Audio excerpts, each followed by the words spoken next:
Hey guys, welcome to Dash and Holmesy's Life is Strange. I'm one of your hosts, Dash, along with my co-host, Holmesy. What's going on? Hello, how are we? It's back again. Yeah. We just recorded a different podcast before this one, and it's Yeah, real we did. good. Yeah.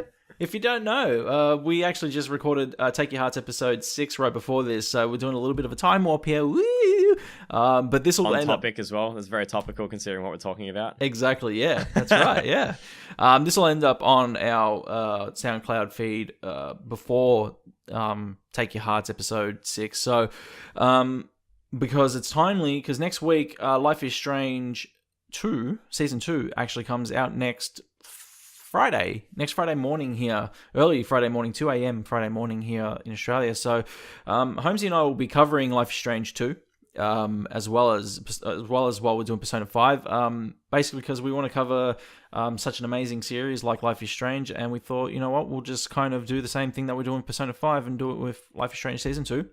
And that'll start up, in a few weeks when both of us have played the first episode. So, I'll explain what is Dash and Holmesy.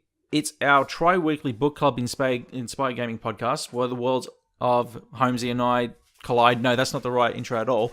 That's more my my Dash Culture intro.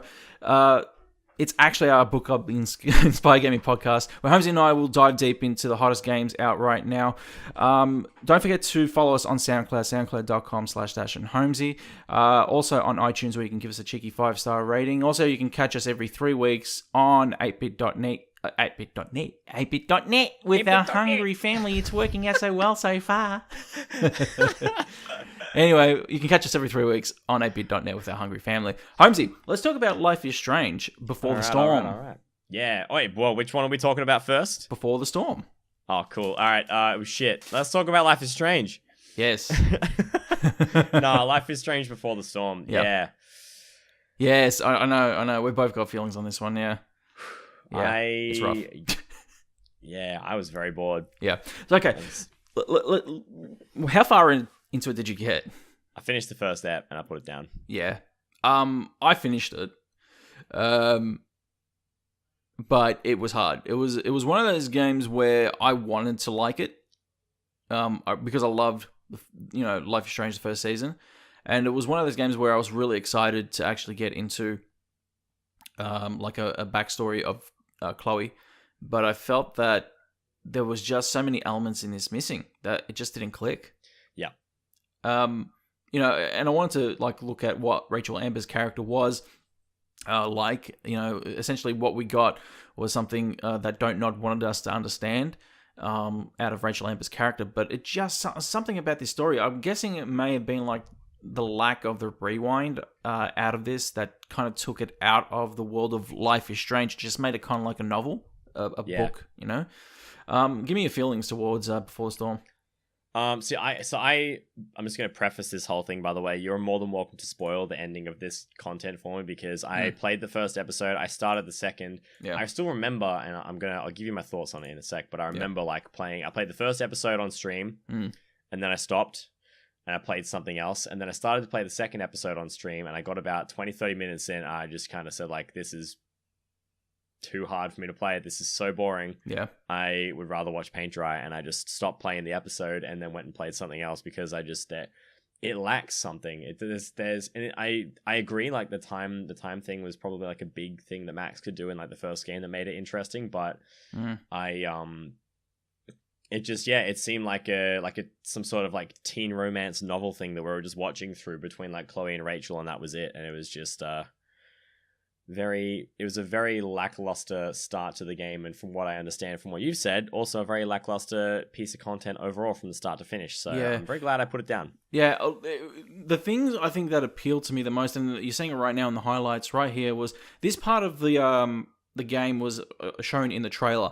And it showed the very rebellious side of Chloe. By the way, for the audio listeners listening, this is the part where Chloe goes to... it's the very start of the game where she goes to the ranch and there's that big concert at that ranch that she goes to.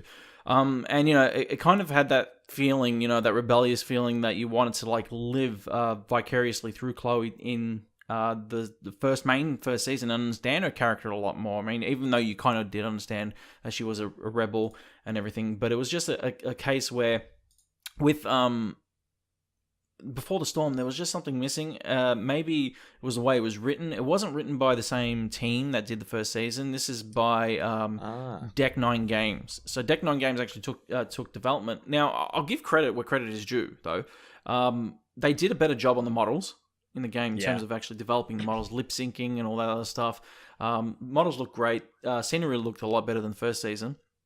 And obviously they took a lot of that and put it into the second season as well. Obviously there's a lot of the Deck 9 team that are helping out with the second season now, but it's the story that really didn't click, and it kind of lacked a lot of what the first season had in terms of emotion, feeling, and also the Donnie-Darko feeling of like being able to rewind time and fix things and all this other stuff. I mean, some of the moments where you badmouth like that's essentially what the special attraction of this whole game was being able to badmouth people and like answer back and all this other stuff, and you had to choose. I can see you shaking your head, so give it to me. I can see you're thinking of something, so go ahead. It just didn't seem like a fun way to play the game. No. It's like, this is the exciting bit. You get to talk back to people and be a sassy rebel. Watch out. Yeah. It really lacked, that wasn't a fun part of the game for me. It's just like that you're just stressing me out, giving me like this, like in the first Life is Strange, you get the freedom to literally rewind time at your will. Like if you do something wrong or you screw up, it's just like, hey, rewind time. Apart from like very specific scenarios, you can rewind just about everything and anything.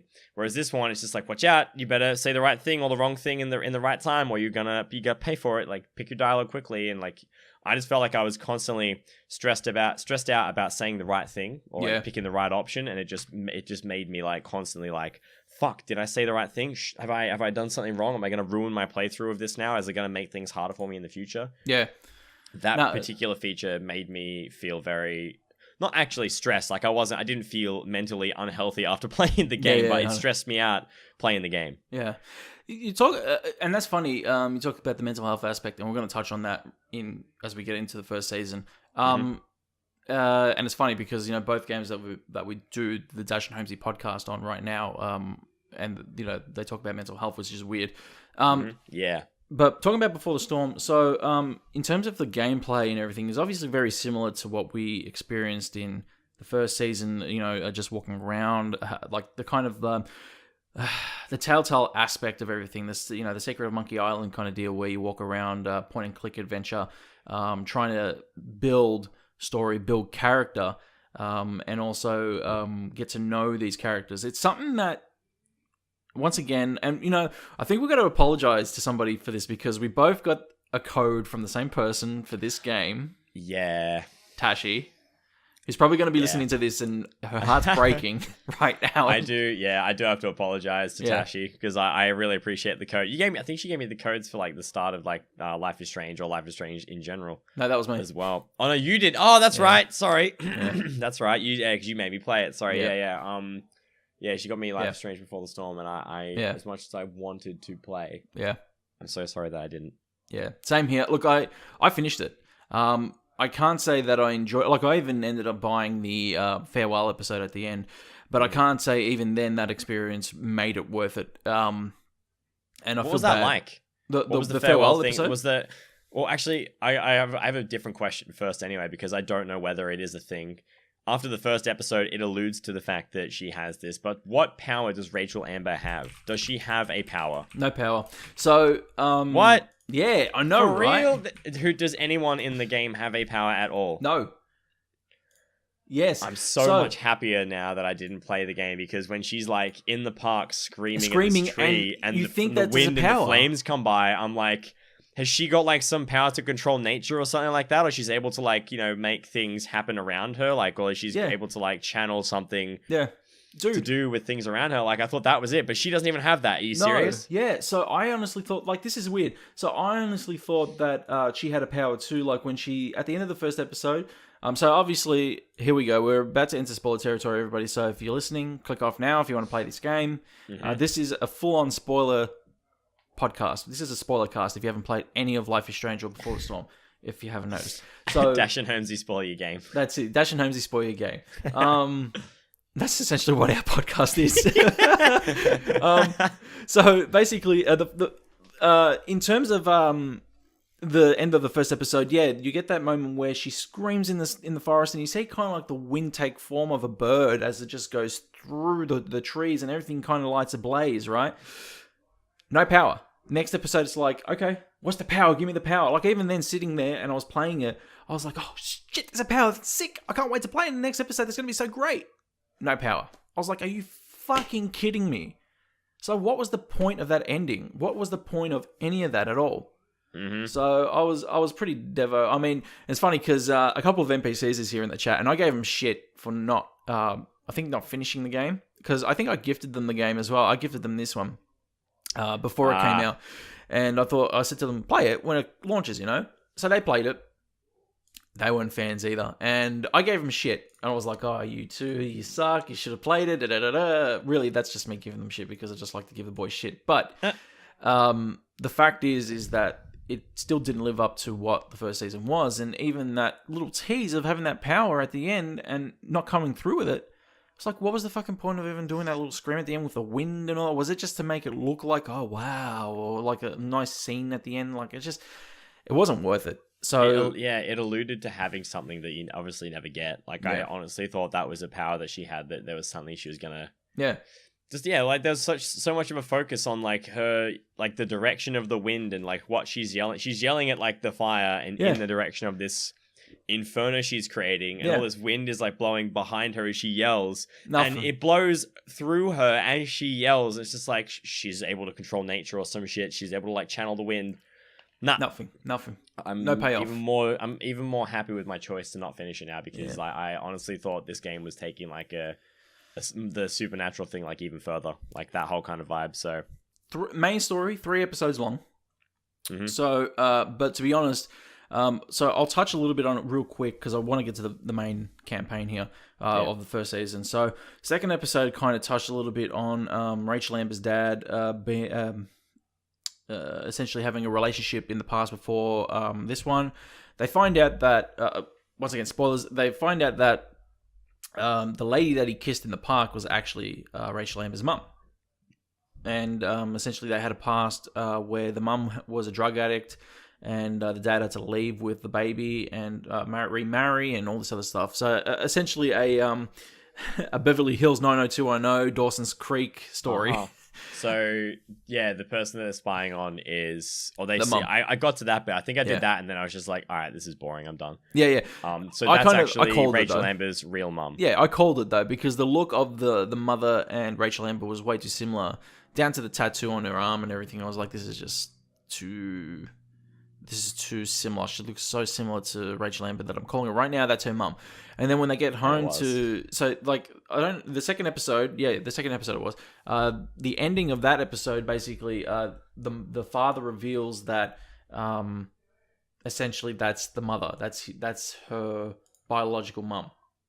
And I was like, oh God, are we, like, is this seriously going this route? I was like, I'm ready to kind of just not even bother. I think everybody kind of went a little nuts in the second episode when there was a moment with Rachel and Chloe. They were in the street after Chloe kind of stepped in. And what happened was, in the story, I can't remember her name now. Victoria Chase tried to drug Chloe, but it kind of got reversed. Yeah, she tried to drug Chloe, and then so like drugs is a thing that comes into this again. Right. Okay. Yeah, but she tried to drug Chloe, and then Chloe found out, like Rachel and Chloe found out, and they swapped the cups or something while they're in the back getting ready, and then Victoria Chase ended up getting drugged. Oh, so congratulations, you played yourself. Yeah, exactly. Yeah, sick. Okay. And then through that, they ended up doing like a little stage show where Chloe had to replace Victoria. And then they do that little scene where they do the stage. I remember that. I remember that now. Sorry. Right. Yeah. They do the stage show and everything. And then afterwards, in the scene, as you're seeing here in the stream, they end up on the street walking home, walking towards Rachel's place. And then everybody went nuts because they share a kiss. So that's nice and all. That's cute and all that stuff. Good on them. For me, it's just a case of now pandering a little bit to the crowd in terms of our story that we're trying to follow. Still no special powers. That I was still disappointed. No special powers. Nothing to the story that adds depth here. Just more like, is in where is it? Why are we following this story at the moment? Is it just to know a nice little? It's supposed to be like a nice little film or something that I'm watching here. I don't want that. I want that experience that I got in the first season. That's why I'm here. You know. Later on, it was kind of revealed that that's not what we came for. We came for a story, and I was kind of like, that's not why I'm here. I'm here for the action that I got in that first season. Yeah, the story was heavy, but I'm here for the action that I got in that first season. There was none of that in that second episode either. Yeah. How does it end? Like, what's the end of the game? Like, what actually happens at the... I mean, obviously, we know, like, from playing Life is... Oh, okay. If we're talking spoilers, this is like one of the biggest spoilers we're going to drop right now. So if you haven't already been averted from the stream or the pod from what Dash said earlier about this being a spoiler stream, then let this be the biggest or one of the bigger ones we're going to say now. But we find out later in Life is Strange that Rachel's dead. Okay. So how does that kind of like, how does that all connection to that and Mr. Jefferson, is there any of that like in this game that you see at all? Or is it just like... No Jefferson in the game. Nothing at all, yeah? No Jefferson in the game.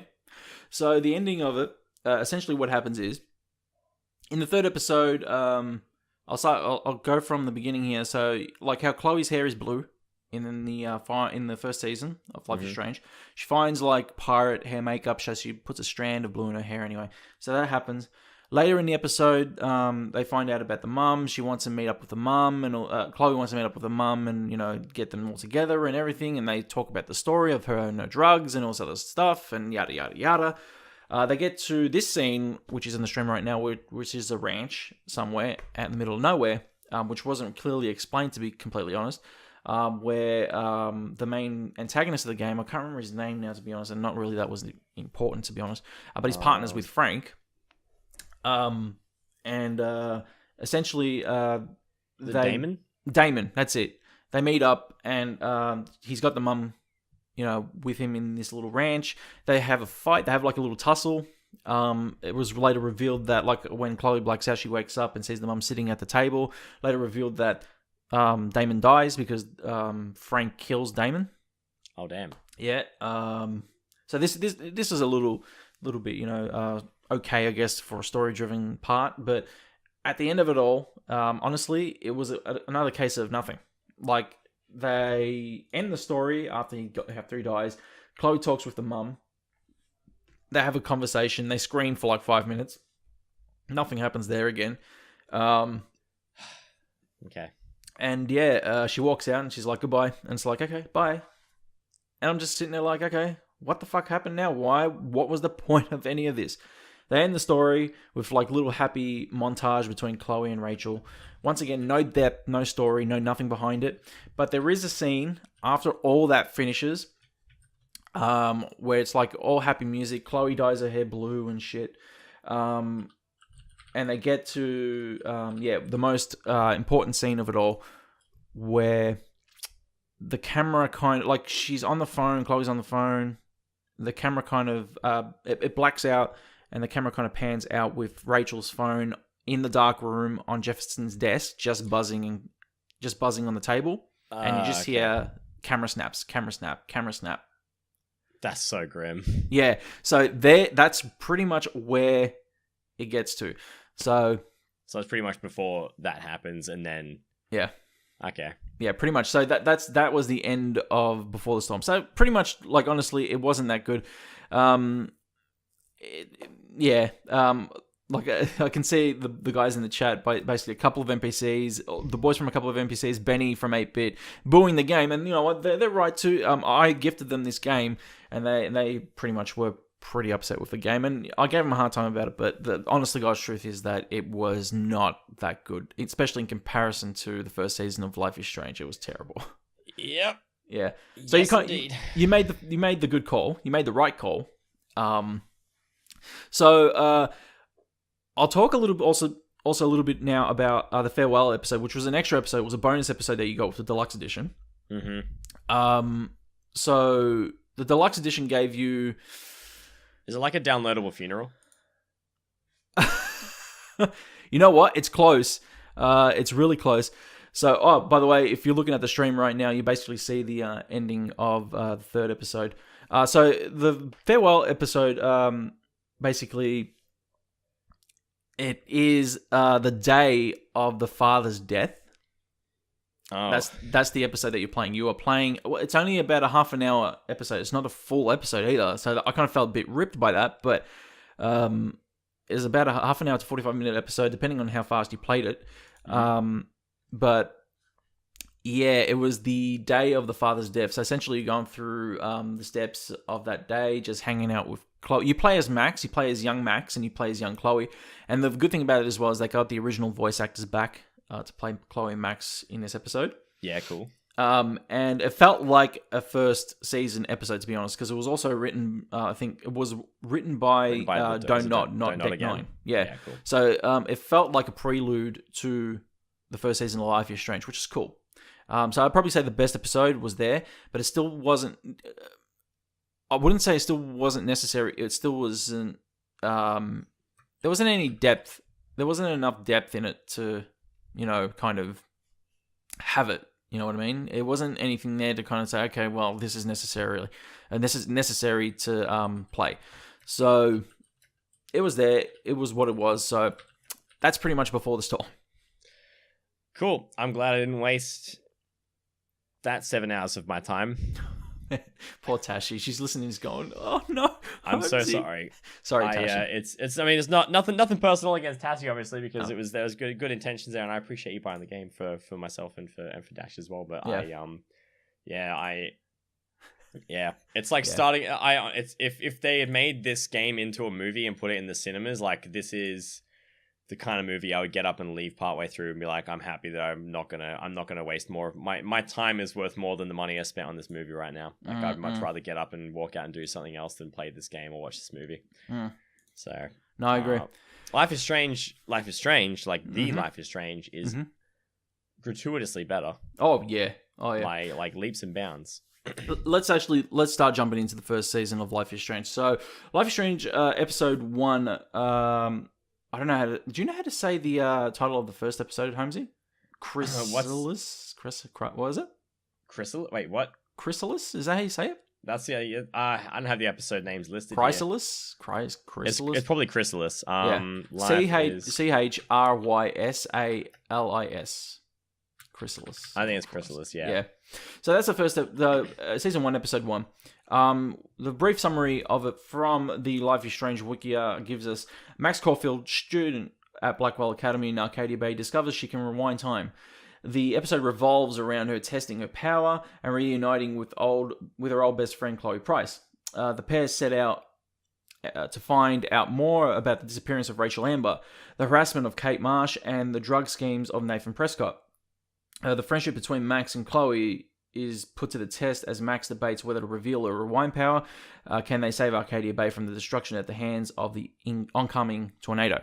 So, the events of episode 1 is one that actually, like, I always talk about episode 1 to people and I say, man, had like such a feel-good experience, when you start it starts out like almost a Pixar movie, and yeah. It doesn't like it, the music and everything, it makes you think, oh great, and then like some of the moments in like where you end up passing out, where really you're actually going back in time, or going forward in time I should say, because there are moments you skip forward in time and seeing the tornado and everything on that Friday.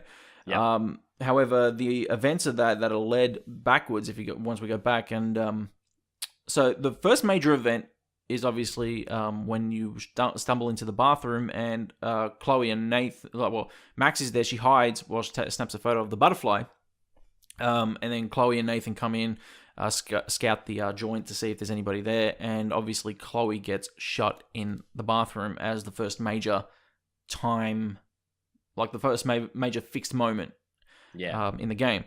You leap back into the classroom with Max going, what the fuck just happened? Why am I back here again? Yep. What was going through your head at this moment? So it's been a very, very long time since I played these games, but I remember in the start at least being like a little bit confused about like what's kind of happening, because you don't really get any from memory at least, you don't really get an explanation as to why what is happening. Like, it just sort of happens, and then eventually, like, I think you go back in there again to the same thing, and like you take the photo of the butterfly again, and then you get to actually choose to rewind time. Like, you actually get is that the point in the game where you actually get shown how to do it, and like you actually so she gets shot. Because it happens a couple of times over, doesn't it? Right. I think so. I'm pretty sure the second time what happens is you get shot. She gets shot. And you rewind time, basically. Like, she goes, no, and it rewinds time, and she ends up back in the classroom. She wakes up, and she's like, what the fuck just happened? That's right, yeah. Right. She panics in the classroom, and she ends up back into the bathroom where the same events happen again, but she I think smashes the fire alarm and lets off the fire alarm. That's right, yeah, and then they don't shoot, or then Chloe doesn't get shot. Yeah. So what was did you kind of get what was happening at that point? I mean, I had an idea, but like I didn't want to. I know I try my best in games not to jump to any kind of conclusions. Like, I'll just see something happening, but like, I feel like it's probably what's happening, but I might be wrong. So let's just give it a moment. But obviously. We know you can rewind time. But it took a little bit of time, but I figured it out. Yeah. It's one of those features where it's kind of not rare, but I would say it's rare in a game to kind of mess with time, especially in a point and click adventure kind of game, because we had never seen it before in a point and click. Especially with Telltale games being so established at the time, with like The Walking Dead, Tales from the Borderlands, and all that stuff, and point and click and whatever it is, not being able to basically redo your actions. It even says, when it comes up, these actions may have consequences. Yep. In like all of them, including Telltale games, and Life is Strange universe as well. And you get that choice of either you pick that consequence. Or in Life is Strange, when it comes up with that, it alerts you these actions will have consequences, and it's like, oh fuck, And I remember the first time that happened, I was like, oh fuck, maybe if I go back and change that. Like, I think the first time we experience it actually is when we come out of the bathroom.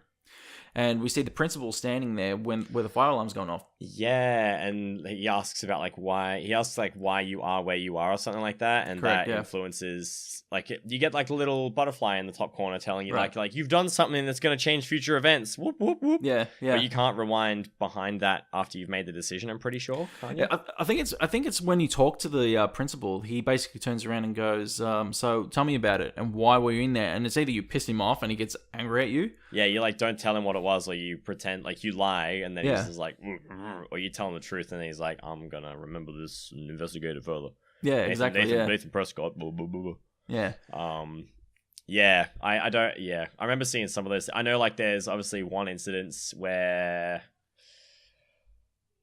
what's her name? Kate. When Kate's on the Marsh. roof. Yeah. Obviously, that point, you've used your powers to the point that you are almost physically drained, or you can't actually rewind because you've used it too much leading up to this event. Yeah. And it's basically you need to make that right decision, or there's consequences that you physically, even with your abilities, can't reverse. And I remember that happening. I fucked up. I mean, here we go. # spoiler territory again. I'm going to give you about 3 or 4 seconds of me telling you it's a spoiler before I spoil it. And here it comes. Spoil it. I killed Kate Marsh. Or I didn't kill Kate Marsh, but I forgot all about that. I didn't save Kate Marsh, I guess. I didn't actually kill Kate Marsh, but I got to that bit and I didn't choose the right dialogue. And she ended up jumping or falling off the building. Yeah. That was one of the more serious parts of the game. Probably in fact one of the most serious parts. Yeah, I think it was probably one of the most intense parts of the game too. Based on the topic or the themes that it kind of addresses. But I remember that happening. And I was just like, man, this is a game, and I feel bad. I feel very bad that I was not able to coerce someone into not killing themselves. I am obviously very shit at that. Yeah. But here we go. Yeah, we got a scene in the stream right now where we're doing it, and she's tripping out. Things are moving slower. So she can kind of half do the time thing, but she can't do it entirely. Yeah. So the only way is forward in this particular moment. So that's pretty much scary. Yeah. It is. It's it really gave you that sense. This was one of the vital moments because it actually took your power away for 5 minutes, and you actually felt not useless, but you felt helpless, you couldn't use your power anymore to rewind that moment. Yep. This is the one time, or one of the very, very few times where you just lose. Or you've got consequences. If you do it wrong, then you cannot go back And yeah, how were you feeling when that happened? Like when they actually snatched your power from you, how were you feeling? I mean, it was a pretty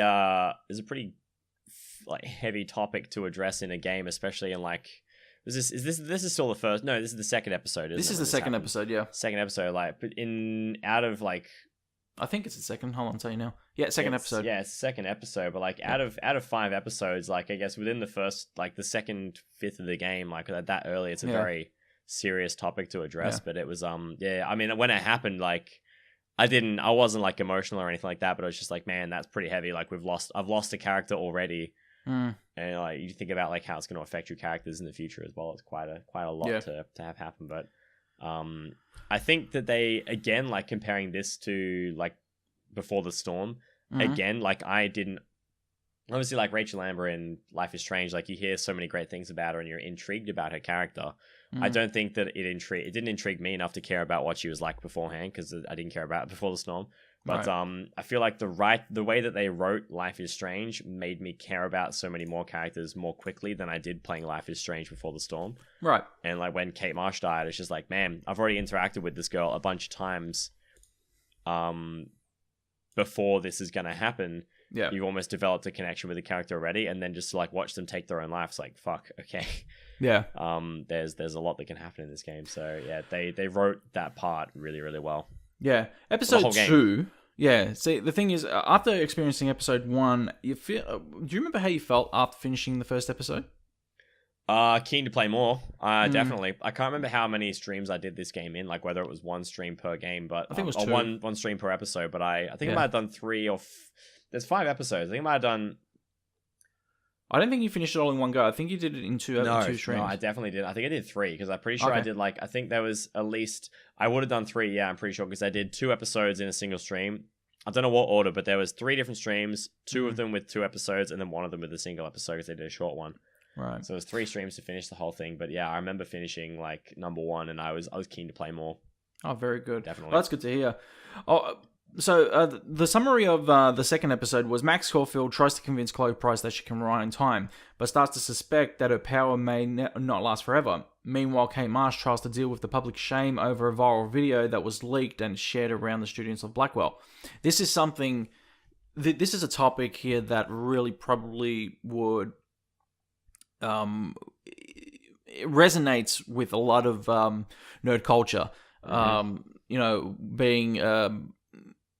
nerds, you know, in terms of our age group and going back to high school and primary school and all this other stuff, you know, a lot of nerds encountered. I got to say, I was lucky enough not to encounter, you know, any of this kind of stuff back in high school and all this other stuff.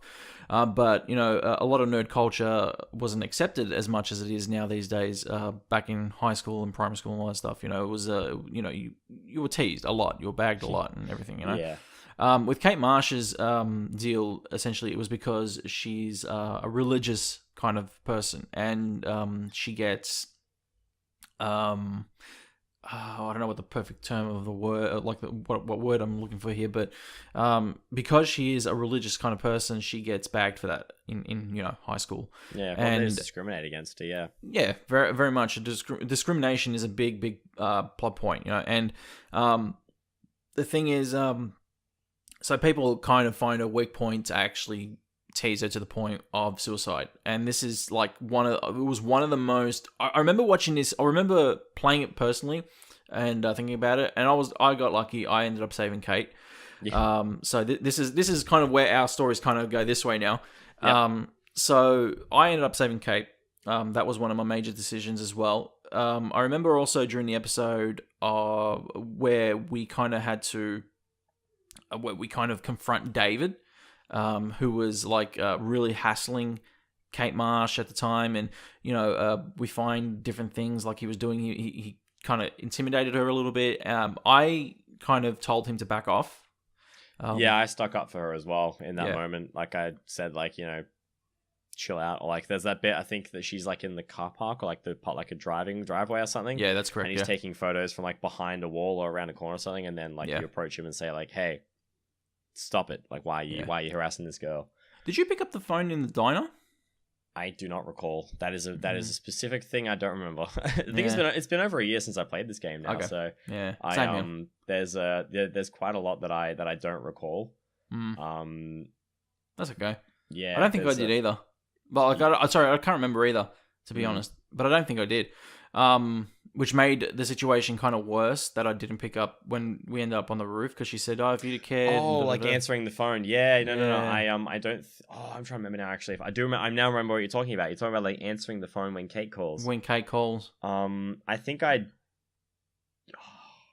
Yeah, it's a hard one, isn't it? I don't remember whether I did. I'm trying to. Yeah. I seem to remember like being something about like an hour time frame or something like that, or like I don't think I did though. I think I might not have. Yeah. Oh no, I did. You did? I did, but I still lost her. Oh, okay, yeah. But she would have said, "I appreciate that" when she was on the roof. See, with me, I don't think I did. And she turned around and said, "But you didn't even pick up my phone call when I rang you and all this other stuff." I'm like, "Fuck." So that was scary. You know, it was like one of those moments, like, "Fuck," you know. Maybe and I should have answered that phone call. Yeah. Yeah, and it makes you think in real life too. Fuck, you know, sometimes you should really answer that phone even when you don't want to. You know what I mean? But it's just some of these moments, especially in episode 2, that kind of take that turn.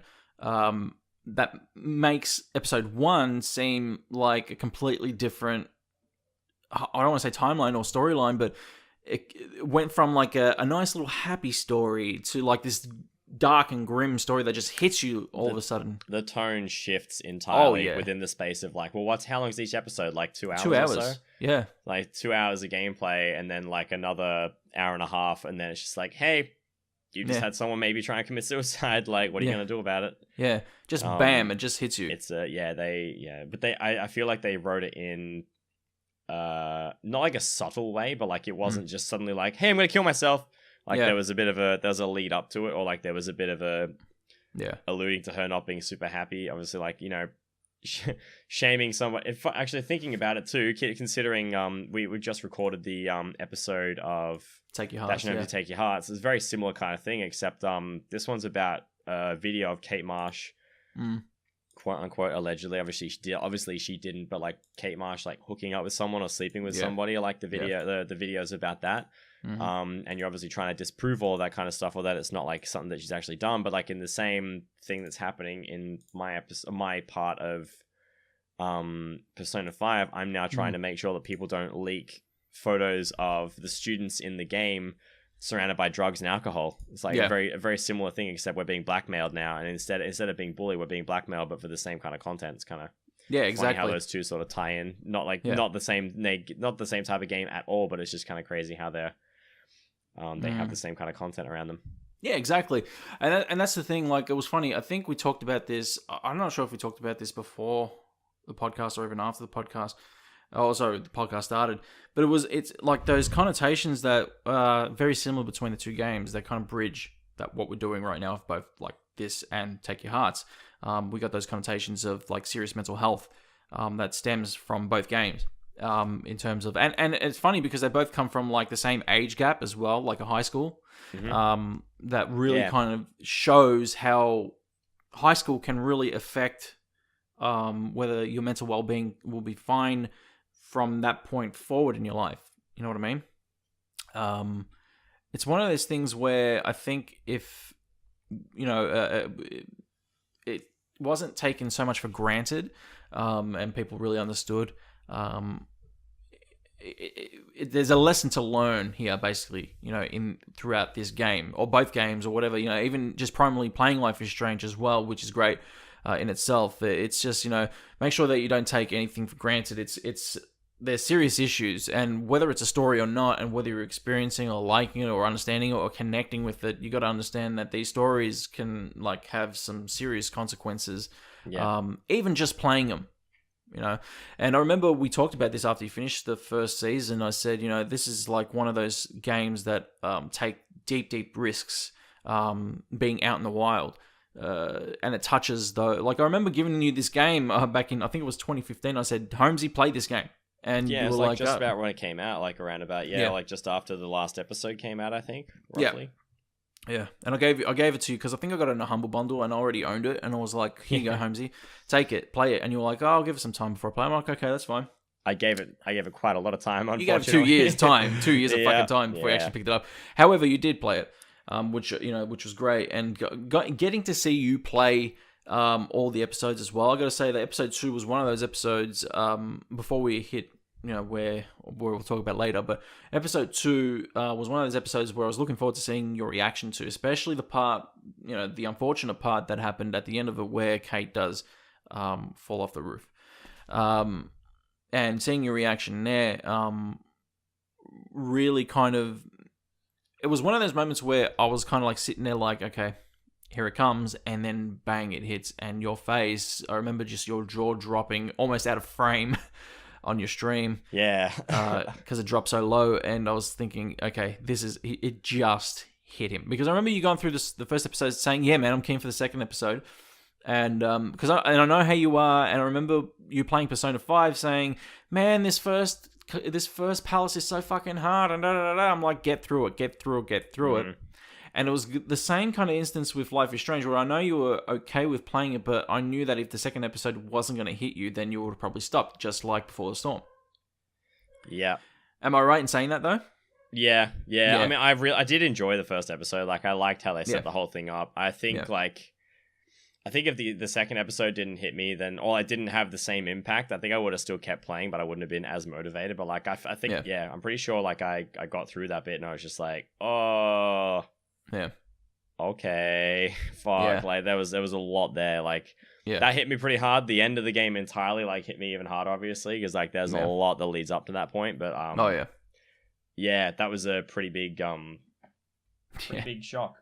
Yeah, well, especially, as I said, with the end of the second episode, where basically you follow the consequences of Kate, unfortunately, leaping off the school building there.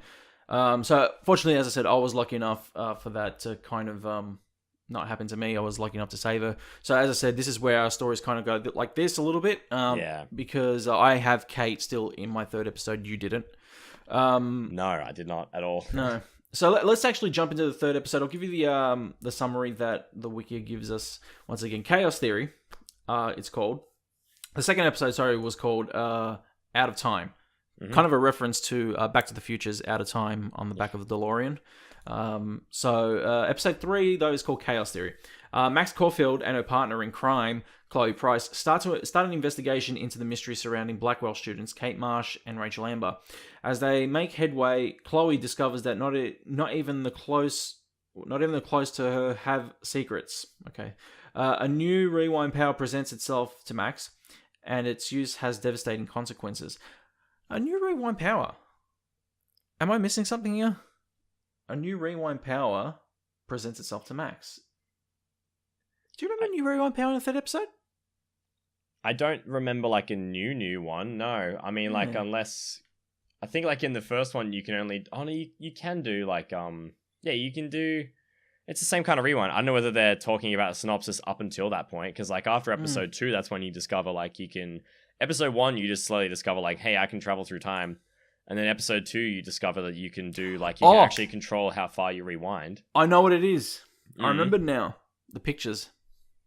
Oh, you can look at pictures to rewind to that moment. Yeah, sorry, that's right. Yeah. Holy shit! That was very clever too. This one had consequences big time. Well, yeah, because you can change like the entire course of an event all the way back until like well, I guess as far as the photo goes, and then like even later on, like I mean, spoilers, #spoilers, whoop whoop whoop. Yeah. Even like further back, like you can go to like you can go and rewind time within a photo. Like you can go like through layers of different like things as well. And like the further you go, like the harder it is for you to control that rewind. But like you put a strain on yourself. But like the way they did that, I found really cool. Is like the whole like time rewind, but like Inception. Yeah, it's very very clever how they did that. But like as soon as you change one thing, it's just like knock on effect. Yeah, such a big knock on effect. And there's one that I kind of appreciated, to be honest. I think that they went really clever with this too, because it just essentially. I don't know whether it was like a brick wall they were hitting with the story, like how they could further that time, or whether they had that planned beforehand. But it was one that I really appreciated, the fact that you could affect the story that hard, because essentially, as you see in this scene right here, where she discovers that she could go back that far in her teenage body, basically, back in time. And with the funny thing was, in the scene, essentially, you could only get to certain places. Like, you had a border around you, essentially, where the picture was taken. Where that moment was, Yeah, you can only affect that surrounding moment. And obviously, with one of the main story aspects of Chloe's dad passing away through a car accident, it was one thing, obviously, that you would think in the story that if you could ever change, I wish, like, as a best friend or anything, I wish I could go back and change that story. But like they say, if you kill a mosquito 2 million years ago, that would effectively change the course of history 2 million years later. Which is insane, because you do that, and then your future ends up being an alternative Chloe. Like, her whole family is alive, but Chloe's like in a wheelchair, doesn't have her blue hair, doesn't have her tattoos. No. Like that as well. Like, even that, I was just like, holy fuck. And then, like, you go back and obviously undo all of that. But then you're responsible for, not only in your character's mind are you responsible for, like, in the first place, you're not responsible for anything. Chloe's dad dies in a car crash, which you have nothing to do with. You're then responsible for going back in time, changing the course of those events so that Chloe's dad lives, and then putting your best friend in a wheelchair to then subsequently kill her out of sympathy because she's not happy. And then after you realize what you've had to do, go back in time then again and choose to let Chloe's dad die. Yeah. So essentially, in your mind, you've actually let two people die, or you've chosen to kill one, and then you're then responsible for another one dying because of what you've tried to change. It's like, holy shit. Devastating consequences is not even enough to like surmise what you've changed. And like, you got the scene on the screen right now, like Chloe rolling forward in the wheelchair. It's like, holy fucking shit. Yeah, it was another one of the, every time an episode ended, I was there watching you stream it, and I was like waiting for that hat to drop. I was like, I called that too. I called her being in a wheelchair too. I said something, and I was just like, there's gonna be something fucked up, some consequences. Someone's gonna, I think I even said like Chloe's gonna be like, I can't remember what I said, but I called something. No, you really called specific. it. You called it to the T. You said something along the lines of, "Oh fuck," you like, I could see the not the strain, kind of like the concern in your face. We're like, "Oh fuck, she's probably going to be in a wheelchair or something." And as soon as I hit, you're like, "Oh fuck." Yeah. I remember that too. I called that bit, and she was in the wheelchair, and was like, "Fucking hell, man." You were pretty devo when it happened too. I could see it in you. Yeah. I did not expect her to be. I did not expect what happened thereafter, though. Like, having to. For my playthrough as well, like for you, you've only lost one person. Well, you haven't lost anybody. No. In that moment, you would have lost Chloe. Yeah. But I had lost Kate. Then I have to kill Chloe because she asks me to. Then I have to reverse time and then watch the dad die again, or like let the dad die. Yeah. So in total, I guess, like if you count Chloe dying in the wheelchair and then you count the dad that you let die after going back in time, you've lost two people, which you can't avoid anyway. And then I've lost three because I had Kate die. It's just like, fucking hell, man. There's so much death in the game, like that surrounds your character and things you can change but shouldn't change. Or it's just insane. Well, that's the thing. Like, once again, swatting the mosquito effect. So, in terms of that, now, like I said, our story kind of took a T here. The thing is, in this episode, I still had Kate. You didn't. In this episode, what I found, my events with Kate were essentially talking to her. She was in hospital and everything, and making sure she was okay, and all this other stuff. So, but the story side that affected that actually comes into the later episode, which we'll talk about in a second. Let's talk a little bit about during the episode where you're essentially where you break into Blackwell. Yeah. And, using your power. This is also a little cool thing about using your powers here that kind of, people were kind of calling out contradictory, but I found it to be cool. And anyway, so breaking into the principal's office and trying to break into the principal's office and like, placing one of those sticky bombs to the door and blowing it up and all this other stuff. And then like going into the office, rewinding time, and then opening the door and ta-da, it's magic, you're in there. I like that. I thought that was really clever. Like, it's just like cool. You can blow up the door, then get to the other side, rewind time so that there's no consequences for what you did. And then you basically, in someone else's mind, you've just teleported to a new place. Yeah. And they have no idea how he did it. It's like such a cool moment. I love that. In the office, one of the turning points, once again, was there was money found in the office. I didn't steal it. You didn't steal it? I didn't. I can't remember. I think I did. I think because I thought as Chloe at the time, I thought, what would she do? She'd probably take it. Oh, Chloe'd fucking steal it. Yeah, Chloe. Yeah. Doesn't Chloe try to convince you to steal it? Yeah, Chloe convinces. Chloe. I don't think she says like take it, but she like hints strongly to the fact that like that money will help a lot. That money would be great. That money would be very good. But no, I put it back because it was supposed to be for like, wasn't it for like there's like disability fundraising or something like that? It was for people who were like less fortunate. It was something for someone. I can't remember. It was fundraised for something. It was specifically for something that was like people in need. And it was like, oh, is the needs of two people that we have here right now more than the people that's been raised for? And it's just like, nah, that's stupid. That's immoral. I wouldn't steal money like that. So why should this character? I honestly can't remember if I did or not. To be honest, I think I did. But yeah, and I can't remember what the consequence was to that either. So there you go. Yeah, I think it was like it wasn't that significant to be honest, but it was. It did have one of those moments where if you took the money, this action will have consequences. I'm like, okay, well, I can't remember what they were, but fair enough. Let's get the butterflies in the top corner. Yeah, pretty much. Yeah. So one other moment in this, I think I remember pretty much was asking Frank. I think this was the episode where you have to confront Frank. I'm pretty sure, and he goes, "Oh, no, that was the next episode." Sorry, that's episode 4 where you can either like confront him successfully or fucking kill him and his dog. Oh yeah, holy shit! And I fucked up the first time too, so I did shoot his dog and shoot Frank, and then I was like, "I've done terrible things." Rewind, and I went back and didn't kill him, but like, good lord. Yeah. That was... No. Okay, so no. It was this episode. You do confront Frank in the diner as well. He's eating. So essentially, Frank in the story is essentially like just a pot dealer. He's Chloe's pot dealer. Oh, that's the consequence. The money was to pay Frank all the pot that she took from him without paying. Yeah. There you go. So that was the consequence. Okay, so essentially the deal was... I took the money to pay Frank, so I paid Frank.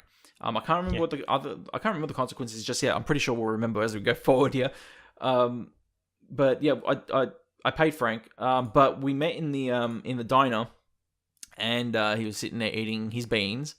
Frank and beans, and I remember there was a series and a chains of events here that had to be in order. So this is the second time we experienced this a little bit. The second episode we experienced it where we're sitting in the diner with Chloe, and you have to convince her that you can rewind time, and you have to show her that your mum's about to go drop something over here, and a bug crawls on the jukebox and all this other stuff.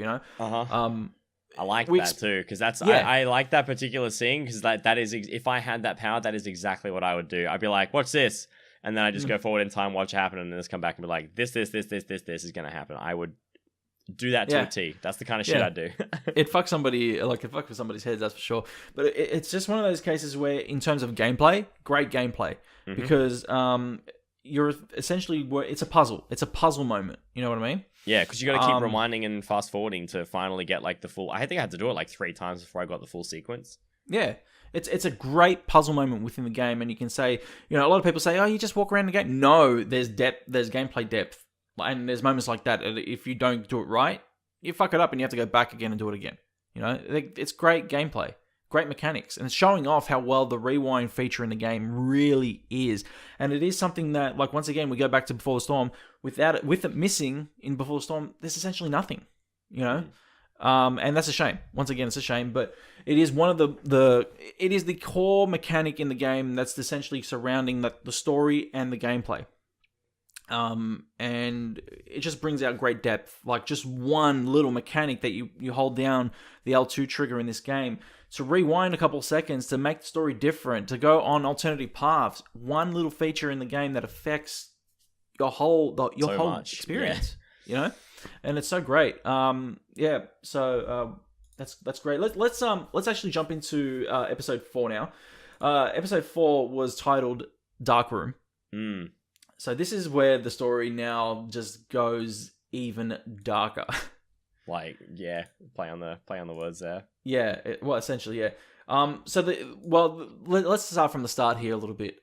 Because Andrew from a couple of NPCs, every time he plays these, he says every time I play this episode, dude, I end up in tears. And it's one of the pivotal moments of the game where you have changed the timeline, and Chloe is quadriplegic. Oh, sorry, she's a paraplegic, I think. Paraplegic, she can move her arms, yeah. And essentially, you end up somewhere mid through the episode, and she's in bed. Like, you have a day with her and everything, but she ends up in bed, and you watch her favorite film. And you fall asleep together. Right. Wake up, and then the moment is basically that she asks you to end it for her. Mm-hmm. Do you remember what you did? Because I can't. I did. I chose to. Yeah, because I again, like, I mean, I'm saying this because it's in a game, but, like, I could never put myself in that situation mentally. But, like, I feel like if like, my best friend asked me to do that for them, and that was truly what they wanted, and they had the time to think it over, like, I would do it. Mm. It'd be fucking. I mean, that's me, like, saying it now. If I was in that scenario, I might not, because I might be too scared to do it. But, like, I feel like I would do that. But it's still like. Yeah, that was the second most emotional part in the game for me. Very, very heavy, yeah. Very heavy episode. I think this is definitely one of the pivotal moments of the game that made me think, like, holy shit, where is this story going? Mm-hmm. And this was the moment that I thought to myself, well, I don't even have to do this. I can get a picture in that album and completely go back in time to wherever I have to and fix this all up again and just go back to the original timeline, which is essentially what happens anyway. Yeah. You save Chloe again. Like, you have that choice. It was one of those moments where I didn't do it. She was upset at me for not doing it. And I thought to myself, well, I have a choice here of doing it or not doing it. And what happens if you don't do it? Do you go back and she's paraplegic? No. Nothing. Wait. So what happens when you go back to your real time then? Just everything goes back to normal again. But how does it go back to normal? What happens to the paraplegic Chloe? Nothing. The timeline erases itself because you end up. So what happens is you actually end up rewinding back to the day where the father dies again. Oh, you still go back. So either way, you still go back and let the dad die. Right. Yeah. So you basically have to let him go. So, like, Max goes back, she's crying and everything about it because she had to let it happen.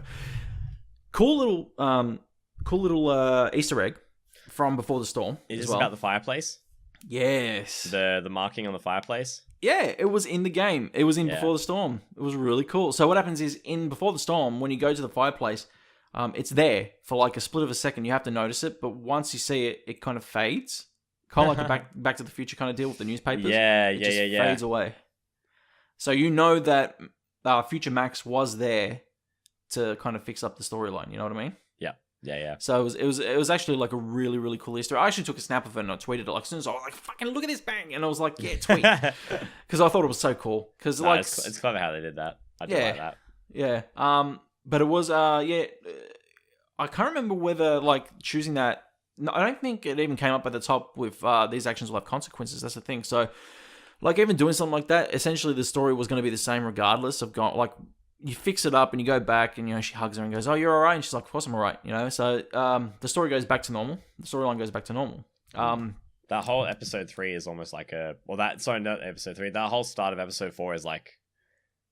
It's almost unnecessary, but it shows you the side effects of her messing with stuff. Like, it's like that whole bit could have not been in there, but then you also wouldn't have seen what the consequences are of her traveling through time.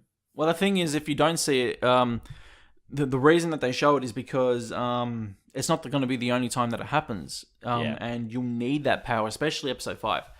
Episode 5 is where essentially that power is used heaps.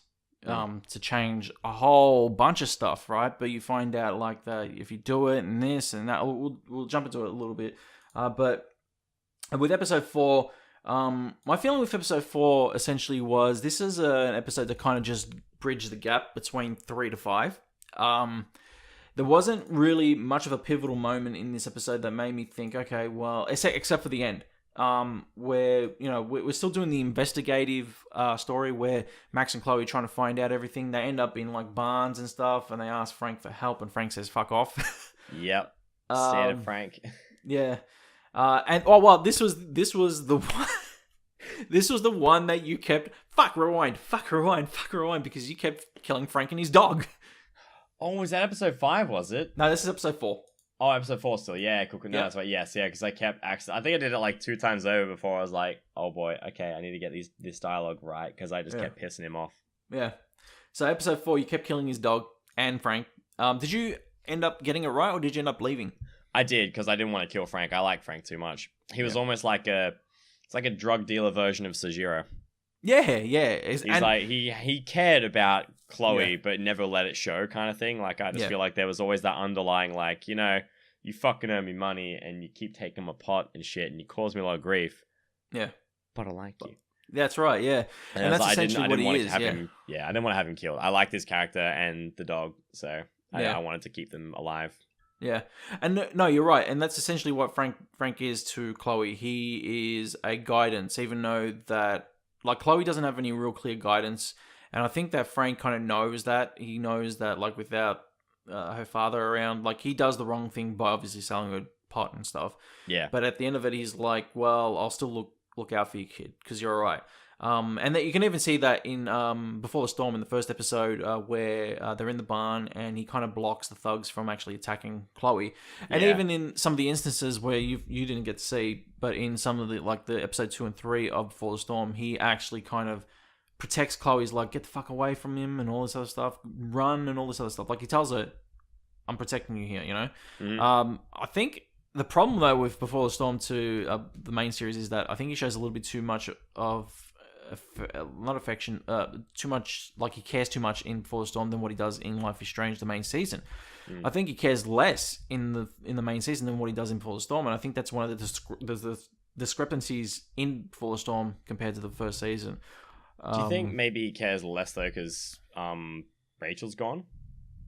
Maybe. And that's obviously kind of comes bitter into the about story all that as well. too. Like I feel like that's what like a big thing that affects his character because he's so bitter about all that as well. And isn't there like a few times where I'm trying to remember now. I might be way off, but I guess it's been a long time. But aren't there a few times where he almost like blames Chloe for like having Rachel go away, or like first not like stealing her away, but like are there a few times where he like asks like why she's gone? Yeah, no, you're right, and it was it was subtle though. It wasn't direct, and it was also they blamed. It wasn't just him. It was both of them. They kind of blamed each other. Yeah. But in that they kind of accept it, and they were like, "Yep, we're okay. Let's just move on," kind of deal. I feel like that might be a part of it as to why they don't. Yeah, maybe seem as close in like the final, like the Life is Strange series. Yeah, that definitely could be one of the reasons why, not an evident, not an in-your-face kind of deal, like a very subtle way of saying, okay, this is why they kind of don't get along right now. But I felt it was more like a discrepancy than anything than actually it being in your face, if you know what I mean. But if anything, I mean, it was still good. So let's jump back now to the main season with episode 4 again, where we are doing a detective work to find out what's going on for Rachel Amber. And they're basically in Chloe's room, and she's got like this dartboard set, like a dartboard, a pinboard set up with, things that you have to connect and all this other stuff, kind of like you're playing detective now and trying to link up and stuff, and then finding out, finding the barn, essentially. You find out this place where the dark room lies. Yeah. Yeah, one of the creepiest moments in video gaming I've ever played, to be honest. Mm-hmm. Yeah. Yeah, it's You found me, rape dungeon. Yeah. Yeah. Yeah, that was I still didn't expect who it was to like I still didn't expect or suspect the person that it was to be who it was. Like I didn't see it coming at all. Yeah. I didn't really know who it was going to be, but like, yeah, finding that dark room and like seeing all just the lead up to the whole thing and like seeing what you see, I wasn't expecting any of that at all. So it was an uncomfortable part of the game to play for sure. Very. Yeah. It was very creepy. Like, as people can see right now on the stream, I'm just playing a little bit of the dark room right now, and so I want to ask you your thoughts quickly. When you got to the dark room, who did you think it was? Oof, I gotta look at I never had my suspicions about David. Like, David at the start was just like, he's kind of weird taking his photos and shit, but he seemed like he had like his best interests for like Kate. Chloe. Chloe, yeah. So like I kind of understood that. Oh, and Kate as well, I guess. Yeah. I never actually suspected Mark or Jefferson. I never expected him. Just because of how he was as a teacher. Like, and I realized afterwards when you go back, there's like things that he says. I can't quote them, but like I know that there are things that he says in the game that he later says in the, like, when you finally find out who he is. There's things that he alludes to, or like the way he phrases particular things and like specific wordings. It's just like, oh goddamn, okay, that's. Yeah, I should have, if I had realized what we were putting two and two together with here, like I maybe would have suspected him. I feel like at some point maybe I might have suspected Nathan just because of the whole like drugs kind of thing. Like I thought he might have been it because, like, especially in the start, like he seems like a real antagonist, kind of, you know, like a bit of a piece of shit. Yeah. But like I kind of thought him maybe, but I don't know. I think there was like a tiny period where I thought David, like a small bit with the photos with Kate, but then I thought, nah, he's just trying to do like a good thing. Yeah. And then I thought Nathan was like the creepy guy. Yeah. There was no one else. It was really pretty much just like a brief moment of him and then Nathan. So everybody else, there wasn't really any other suspects in the game that I'm looking at characters now even, and like there's no one else that I can see that would be suspect. Yeah. In this list, there would be a suspect. Yeah. There's no one else that's actually like that would stand out as being like explicitly like a creepy guy. Like I never thought Frank either. Like I didn't even think him. Yeah. I think it was pretty much between Nathan and David, and it was mostly Nathan. I was just like, it's gotta be Nathan. It's gotta be Nathan. He's a fucking I agree. weirdo. He's like some like psyched up dude who's like protected by the school, protected by money, all this kind of stuff. Like he's got whatever he wants to buy, whatever he wants, and like no one can touch him. Surely it's gonna be him. And then like surprise, it's the fucking nice guy from the entire game that's really not had much of a say apart from like the different classes you have. So yeah.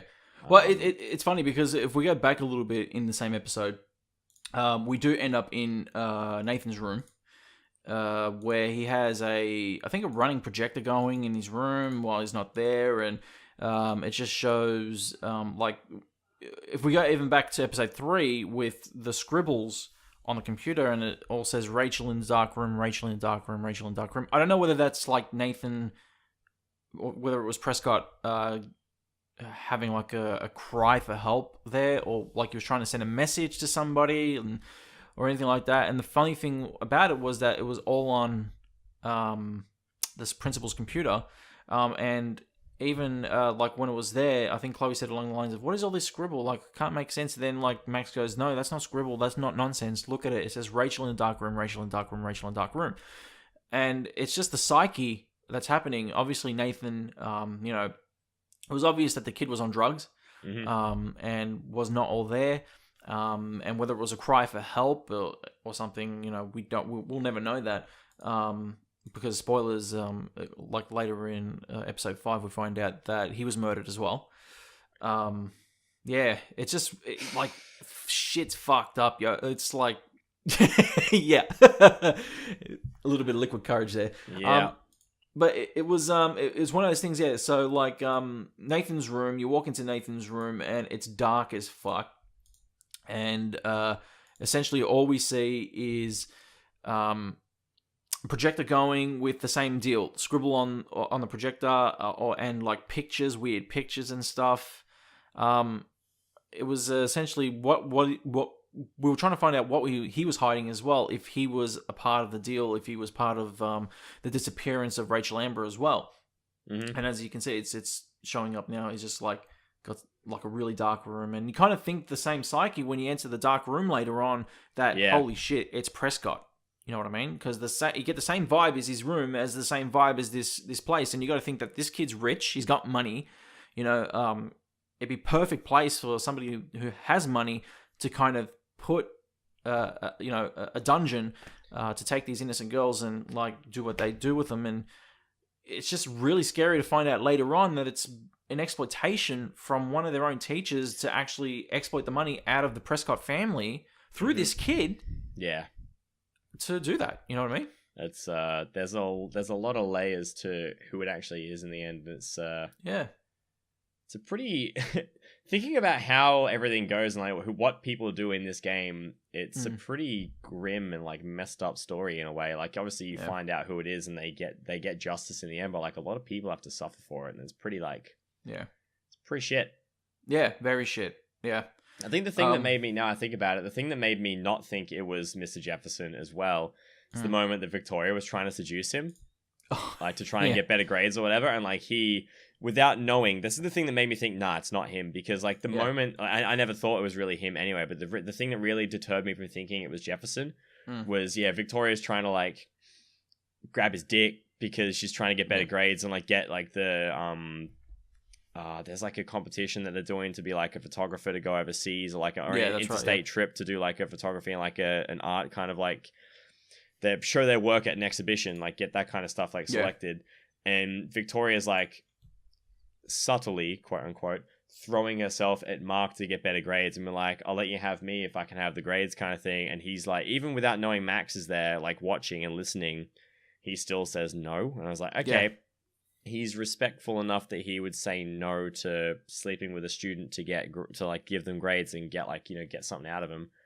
So like that, when that happened, I was like, I feel like if he was a sly dude, he would be like, yeah, all right, no, I'll take you home. We can do the do, and then get photos of you and then get ready or whatever. But like, I didn't, that when that didn't happen, I was like, it can't be him. It's like, if he was a suspicious guy, he would have said yes. But obviously he's smart enough to say no and keep his tracks covered with everything else. So like that was a turning point for me to definitely not think it was him. So there was a moment after they found the dark room, that they head to the school dance, and Max approaches Victoria and warns Victoria, because it was obvious that Victoria and Nathan Prescott were in a relationship, and that she warns her and says, because they believe at the time it's Prescott, it has to be Prescott. And so she goes up to him and goes, be careful of Nathan. I think he's dangerous. And depending on how you talk to her and how the whole situation with the paint, also the paint thing, how you spoke to her with the paint and the Kate Marsh situation and all this other stuff, chain of events from each episode to this moment determines how she responds to you warning her. Exactly. Yeah. How did you go? What did you get? I got her. She was safe afterwards. Yeah, same. Yeah. I remember this because there's a clip from my stream and it was me celebrating and I kept screaming, "We made friends with the bitch." Yeah. And like that happened and I was just like, man, she's actually like being appreciative of the warning. She's like heeding my warning and staying away from who I've told her to. Yeah. And like I realized just like, goddamn, like if I had really been like a dick and like rubbed it in her face about like the paint and everything else, all that kind of stuff, then it would have been game over. Game over for Victoria if she hadn't listened to me. So it's like, oof. Yeah. So once again, series of events that came along that hit that mark, and it was perfect. And there were rewind moments that I had through that, through those chains as well. I do remember being mean to her the first episode, but then I rewound and I was like, okay, I shouldn't be like that. I'll make up for it and everything.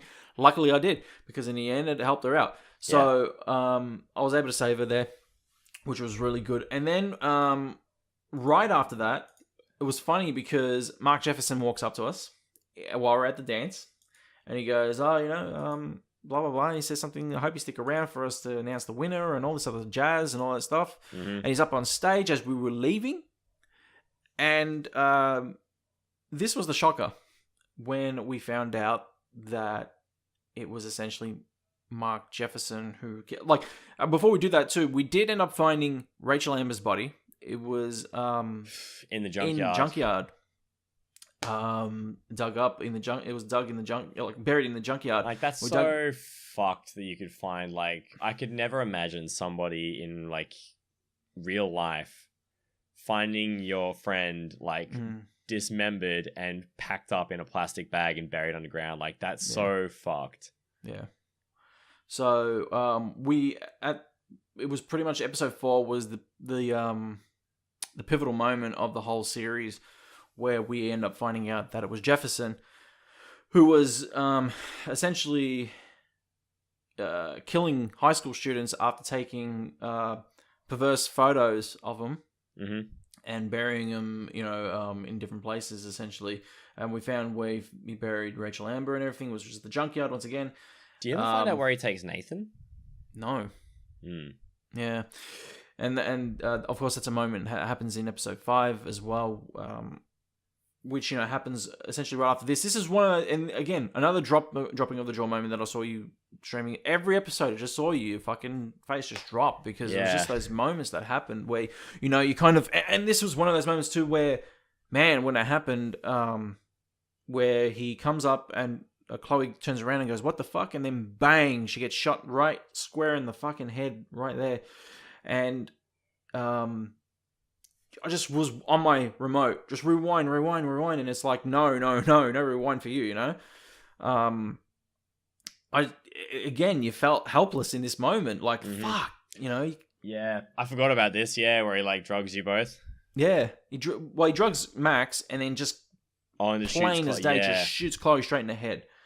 And yeah, it was, again, one of those moments, helpless, rewind, nothing's happening, and episode ends with this motherfucker just standing over you, and it's like, are you fucking for real right now? Yeah, because that was a pretty big it was a pretty big shock seeing, like, not only getting drugged, but like you get knocked out by you get like syringed and then thrown to the ground or whatever, like you fall down, but then like not only that, but like seeing Chloe get shot, I was just like, holy fucking shit, like they killed a main character when I thought like, oh, maybe we can rewind.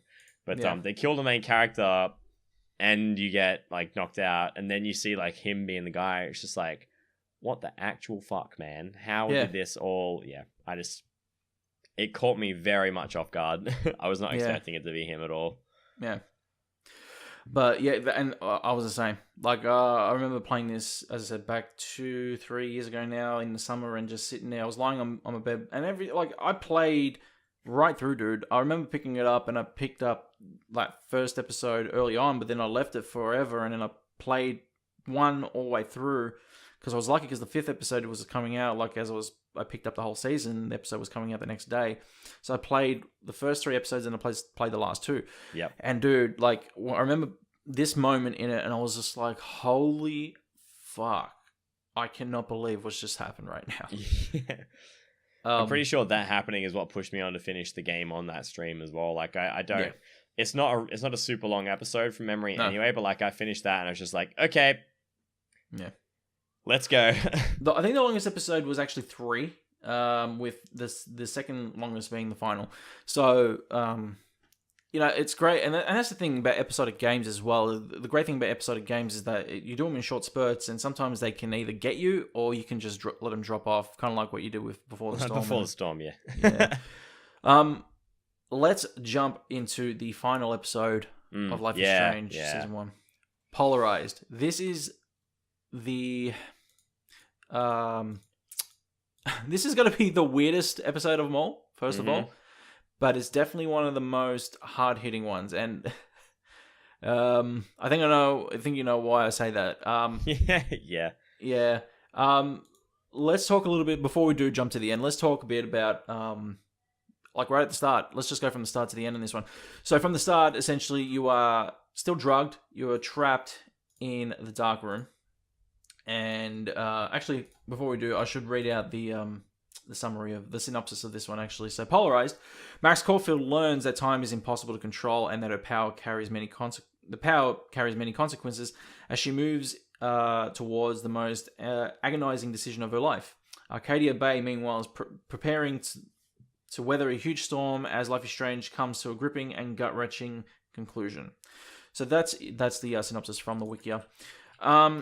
We open up the episode and Max is in the dark room. She's strapped to a chair after being drugged by Jefferson, and obviously with Chloe being killed by Jefferson as well. And right beside her, actually, even after you do warn her about the dark room and everything. So essentially, either you can warn Victoria. her, it's still Victoria, because you've only warned her about Nathan Prescott, not about Jefferson. Jefferson wasn't like even close to the radar, even like for us. Yep.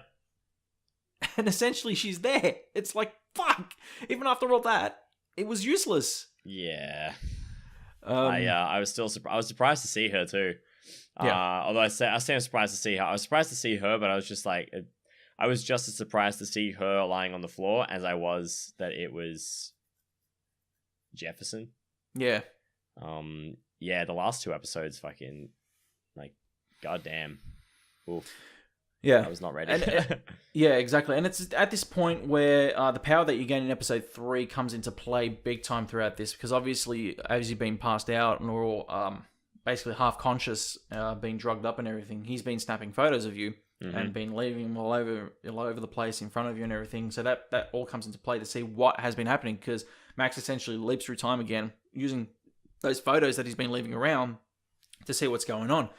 I gotta say, some of the conversation in this, very fucking confronting. Like, yeah, Jefferson's fucked up, dude. Oh, dude, he calls like, and I'm quoting here for everybody out there. So he calls Max a cunt. He calls her a stupid bitch. And look, this is a teacher with the student, where he's trying. You can see the real, like, he's psychotic. He's mentally deranged. His bloke, true colors kind of come out. Like, you never see any of it. Like, literally none of the game you see this kind of person until this moment. Yeah.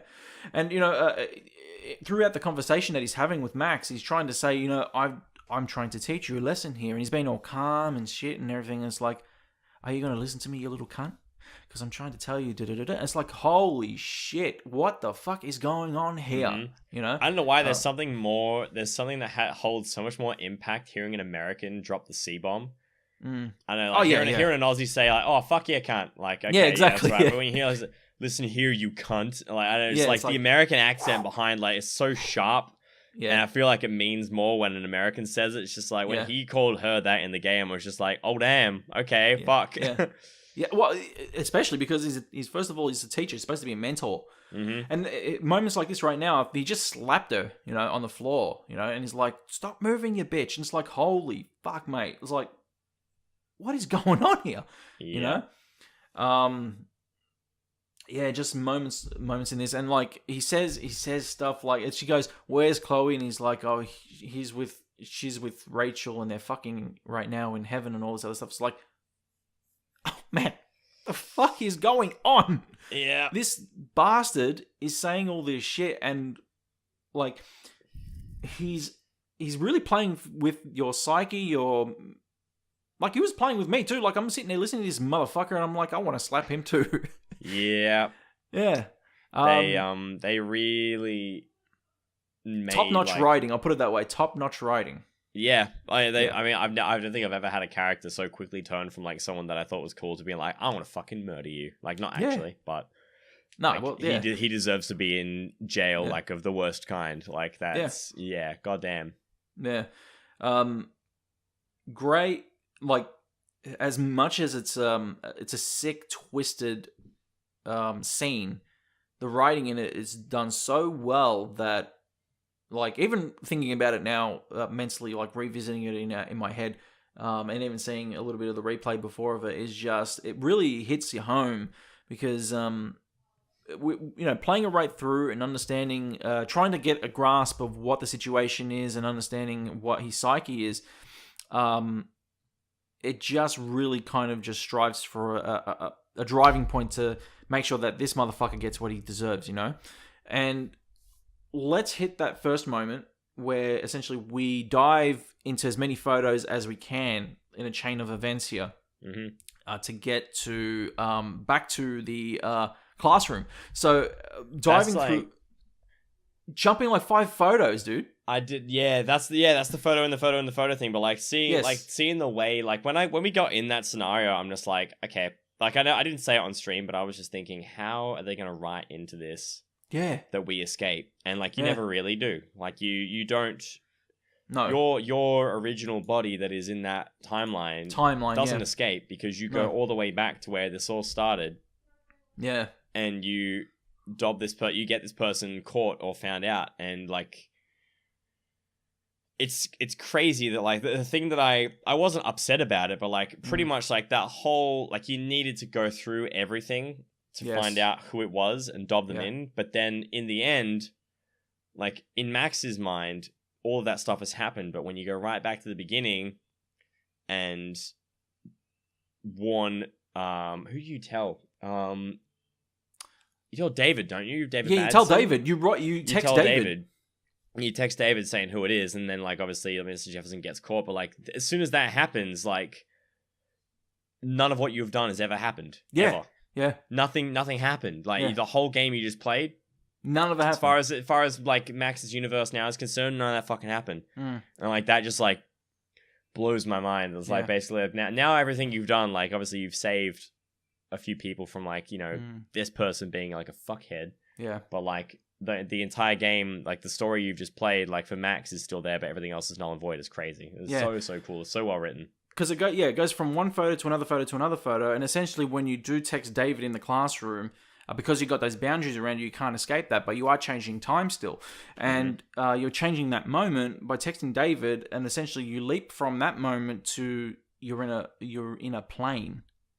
And you're on your way, because you just won that art thingy, or sorry, that photo competition or whatever it is. And you're in a plane and you're on your way to the exhibition. And you have the newspaper in front of you, and you read the newspaper, and it says that Jefferson was arrested. Yep. Because they found what happened with him and everything.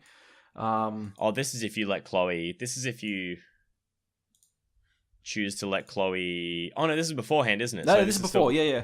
So essentially, yeah. you're in the plane, and even in the plane, I'm putting it up on stream. You have like the borders around you because you're still technically you're in a changed photo now. Yeah, because the event has now changed in this because of the event that you changed before that too, which was the classroom where you text. Yeah. So essentially, what's happened now is that you've gone through that. You've kind of time. This is all like now time talk. You've leaped through a couple photos to get to that. Now that event has changed, so you leap back to a different event, and then leap back again to or leap forward again into another event where your body should be in a different timeline, where essentially in the same timeline where it was strapped to the chair, but now you're at an art exhibition where you've won that trip. Yeah, and this is where it fucks you over. It fucks you over so hard. Where you were at that art exhibition, you're walking around, you're talking to people, and you cop that motherfucking phone call. And Chloe's on the other side going, "Where the fuck are you? This storm is about to hit." Yep. And it's at that moment you're like, "Motherfucker, I'm about to erase everything that I've done here to fix this." Yeah. What did you pick in the end? I can't remember because So for the pod, we'll tell the pod. Yeah. This bit got me. I did cry. Wait. No, you're going too far ahead. So what happens? Have I skipped a lot? Have we? You skipped a lot. So what happens is here you have to actually, you know where the photo is in the art exhibition. You have to change time again. You remember this? I don't remember this. I'm blanking super hard now. I'll show you on the stream. So essentially, while I'm talking about it, I'll jump to it. So essentially, what it is that now that you've changed time and you've gone to the art exhibition, the storm is still happening over in Arcadia Bay because you get the phone call from Chloe, and that was an emergency phone call, and you're thinking, fuck, what am I going to do? What am I going to do? And how am I going to get back there? And you remember that you won the art exhibition, and your photo is like the biggest photo there. At the art exhibition, which was the photo where you're in front of the wall of photos. Right? Yes. Yeah. And it's about to pop up on the stream for you. So, and essentially, you go to have a look at that photo to jump even like way before all that, right? Because that photo won your trip, your ticket. Yeah. And if you remember all the way back in the first episode, the reason that all this happened was also because she didn't submit that photo. She ripped it up and threw it on the floor. Yeah. So she goes back in this spot here, as you're seeing on the stream, to go back to this point in time, grab the photo, rip it up. Like it all never happened. Like all the things that she just did never happened. So essentially after this, she leaps back and she's back in the dark room. You remember now? Yeah, shit. Okay, yep. Okay. Yeah. So this was one of the most heart-wrenching moments because in between to this point to the end,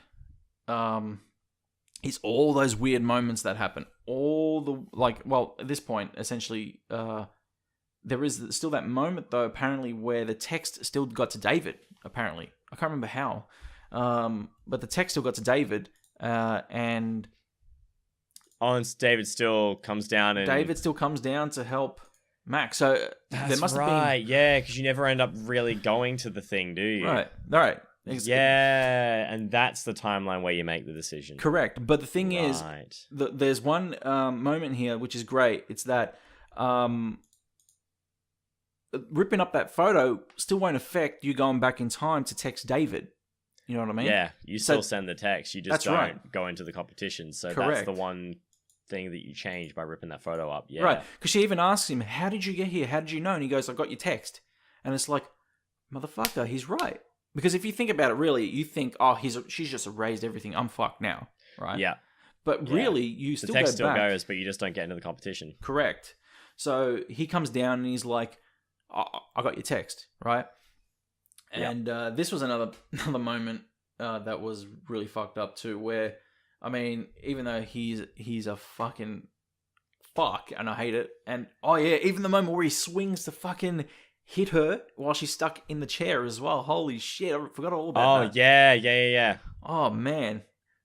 Anyway, I'm reacting to a video here. I forgot about all this too. Yeah. So, because you have to wait for him to get to a certain point to warn him before and make sure that he doesn't beat you up, but also let David know that Jefferson's waiting for him to, like, smack him the fuck up. So yeah.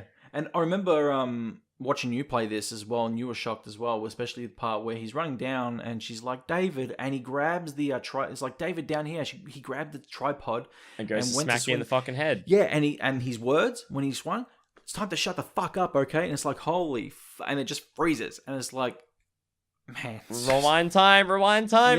Yeah. So, like, just like everything about the moments in this room has just been completely fucked. But we see the fight break out between David and Jefferson, and did Jefferson get killed in yours, or did Jefferson get arrested? See, I'm pretty sure that he got killed in mine, because I told him about what happened with Chloe.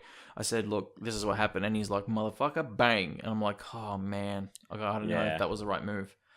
I'm pretty sure he didn't die in mine. I'm pretty sure, because I looked at the two different alternatives, and I recall seeing, like, one being like, if I was someone's stepdad or, like, a dad, and I saw, like, if I heard about this happening, I'd fucking shoot them. I mean, I'm just like, impulse thing. I was like, what was someone doing this impulse thing? Like, I'd fucking shoot them.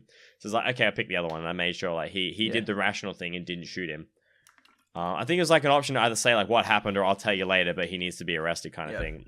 So I told the truth. I rewound it, though. I rewound it. So you went back and kept him alive? Yeah. Okay. Yeah. So, and there were a couple moments where I kind of did that, and I was like, am I really making the right choice? Should I have told him? Should I have not? I ended up leaving him alive, and I left the dark room. And this is essentially now where we're leading to the end of this. The storm is there. The tornado hasn't hit just yet. It's about to. It's damn close. So we walk out, and there's a storm. We've taken Jefferson's car. Thanks, Jefferson. Cheers, mate. And we're heading back to Arcadia Bay. But this is really where the Donnie-Darko of the story hits. And all the weird events start happening where, you're trapped in a maze. You're in a snowball on top of Chloe's dad's furnace. All these weird Donnie-Darko creepy moments happen. Oh, there was one pivotal moment as well where you do go back in time again to save Chloe. This is where you get Chloe alive again. So you go back to the diner. You meet with Warren. You texted Warren while you were driving. And also while you were driving, you get a phone message from Nathan Prescott. Mm-hmm. Where before that, we also find out that Nathan Prescott got murdered by Jefferson. He tells you while you're in the dark room. And you hear the voicemail saying he was warning you about Jefferson. He was basically telling you, I'm sorry about everything, and Jefferson's coming after everybody. And oh yeah, that's right. Yeah, because that's like the last thing you ever hear from him. Right, and that's fucked as well. Yeah, because that was a call made at the party, and essentially he kills him in between that phone call to the moment and you're in the getting dark taken room. there yourself. Yeah. Right. So essentially, what happens is if we put the dots together here, is that he kills Nathan Prescott, and we don't know what happens with the body, but he also captures Victoria Chase. Mm-hmm. He kills Chloe and gets you, and then you're back in the dark room and you're captured. Yeah. So that's basically joining the dots there. So from leaving the dark room to there, you're in the car. You text Warren before you jump in the car and you tell him, I need that photo. You meet him at the diner where shit's just like hell's breaking loose on that road. Basically, and you're trying to save people, making sure people don't get electrocuted, all this other stuff. And you essentially make it to the diner before, like, oh yeah, and holy shit, I remember this part too. You had to, like, there was a line of sand leading to the diner that you had to kind of make sure it didn't get there. You had to get some sand. Sorry, not line of sand. Oh, there's a line of gasoline. The gas line, yeah. Dude, I didn't even. I understood it, but like it blew up twice, and I was just like, "What am I supposed to do?" Yeah. There's something here, and you got to get like sand and pour it on it to stop blowing the gas. Yeah. Yeah, 3 times happened to me. 3 times. I'm like, motherfucker, what am I supposed to do here? Because then you do that, and then you got to go through and like save people as the storm like escalates further and further, and you go all the way through like saving different people or choosing to save people you can find. Yeah. And then eventually getting up to the lighthouse, right? Yep. There's like a brief moment in the diner where you speak to who's the man, who's the boy that you like really like? Warren. What's his name again? Yeah. 'Cause you see Warren there, don't you? Yes. You see Warren and your mum, and you see Chloe's mum. Chloe's mum. So you see Warren, you see Chloe's mum, and you see Frank there, don't you too? I think Frank. Yeah, if Frank is still alive, he's there. Yeah. Yeah, if he's still alive, yeah, he's there. You see all of them, and then you go out, and after that's when you leave, and you go up to the lighthouse, right? Right. Yeah. So, well, no, you don't leave. What happens is he gives you the photo there. Warren does, right? Yeah, Warren gives you a photo there, actually. And you know what, to be honest, I can't remember. Oh, I remember which photo it was. It was the selfie you took at the party when he was drunk. Oh, God. So, you took a selfie with him while he was drunk at the party, and you end up rewinding time. That was the moment where essentially you're there with Chloe, and Chloe's like, okay, let's go. And she goes, I can't go anywhere. Listen, this is what I need to tell you. And Max basically admits to Chloe that this is what's happened. I'm from the future. And Jefferson's behind everything. We need to stop now and, make sure that your dad or your stepdad knows everything and all this other stuff, right? So even more into it, like Jefferson gets caught before any of this goes down, and they find out everything about Jefferson and all that stuff, and they essentially, after this goes down again, the timeline has changed, like everything has changed again. But through this, I believe she also rewinds. Oh no. Right after this, they end up. She wakes up and she's at the where the tornado is about to hit. Right where the tower is, the lighthouse is, and that's where she passes out, and then like all these weird events start happening there. She revisits the dorms, and you go through doors, and all this puzzle stuff starts happening. You know, you're capturing that snowball. You're in the maze. So all the weird Donnie-Darko stuff happens there, and you have to get through that and everything. Essentially, what happens after that is that we end up at the climax of the whole game. Yeah. I'm watching this bit in the stream here too, like watching like where you're trying to convince her that like it's not Nathan. Yeah. And she's like super keen, super like focused on like, it's that guy, he's gonna fucking pay, and like you can't try and confront the person that did it if you're dead. And she's like, no, I got your back, or you got my back, and then just like runs off. Like that bit I got right the first time. I don't know how, like I don't know what I picked, but I got that right the first time. But yeah, that was yeah. So goddamn, there's a lot that leads up to this, hey. Yeah, there is a lot. But all the weird stuff that we go through, basically, like all that weird Donnie-Darko stuff, we wake up again and we're at the lighthouse and Chloe's alive and everything. But essentially, like Max blames herself for what's happening, the tornado and all that. She thinks that she's caused it all, and all the time leaping and everything has caused this. And she has. It essentially comes down to one choice, because she has changed fate. She changed fate for Chloe and she's keeping her alive, or she changed fate for the people to keep them alive. Or you have to sacrifice one. Yeah. And it's funny because we're watching it here. She hands her a photo, the very first photo you take in the game, which was of the butterfly, which time leaps you all the way back to the start of the game, in the very first pivotal moment where you find out you have those powers. And she tells her here, you have to make a choice. It's either choose me or the whole of Arcadia Bay. Right. So, Holmesy, I want to talk. And usually on Dash and Holmesy Take Your Hearts, I talk to you a little bit about what you're thinking in when you play those games. Give me your thoughts on this very moment. What were you think? What was going through your head? Well, I mean, like, I took the logical route pretty quickly. Like, it's still like still you upset didn't, me. Hold on, I got to remind you didn't. You took at least 5 minutes to choose this. It took me a while, but like my first thought, like still in my head, like I thought, it's one person over an entire town. Like, logically the right thing to do is to sacrifice a single person and let the whole town go. But I was just like, the other side of my thought process, I still remember, is like, we've gone through so much to keep this single person alive. There's been such an effort to try and get to where we are. Yeah. There's so much that led up to being here, and you're just going to be like, okay, well, let's just kind of like, it's almost like deleting your progress. It's like, all right, let's just delete the save game and start over. But let's like, you're literally erasing everything, starting fresh. You lose your best friend, and then you've got to like, I don't know, like this was going to be, I still haven't done it yet. I want to. I'd like to go through and do like a Life is Strange, just like being a dick playthrough. Just like going through and like, you know what? You're dead. You're dead. You're dead. You're dead. I'm being selfish. Chloe lives. Everyone else dies. Like, just like kill everyone kind of thing. But like in the end, I think because of the way I was playing the game and the thought I was putting behind it, I would have always picked like everybody else survives and she dies. Yeah.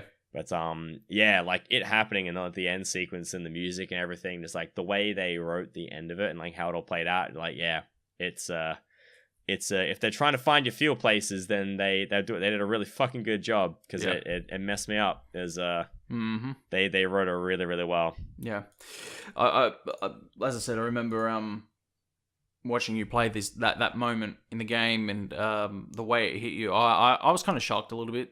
Kind of the way it hit you. I didn't expect you to kind of be that emotional towards it.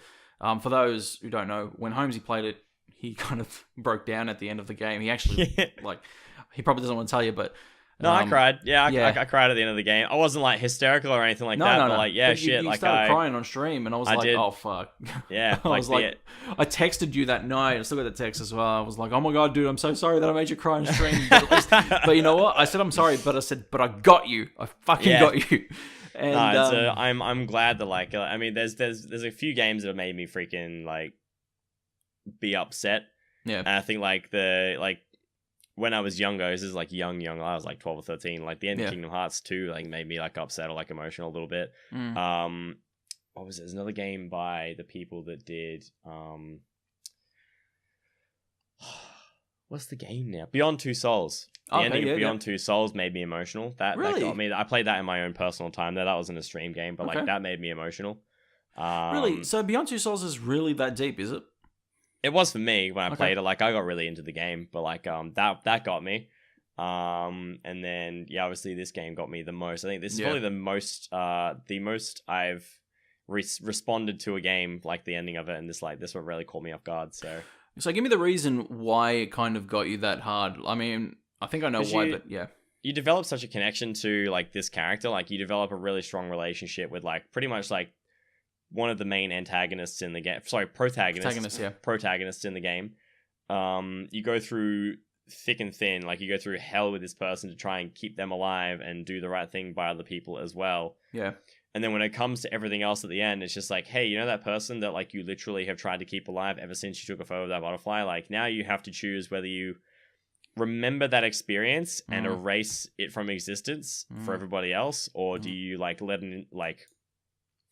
maybe not let an entire town die. I haven't actually like watched the full ending of the whole thing, but like, do you let like a vast majority of this city get like completely destroyed and potentially have your friends and family die for the sake of one of your friends? And like, I don't know what the consequences are. I actually don't want to know like what the other consequences are. Oh, so you don't even know?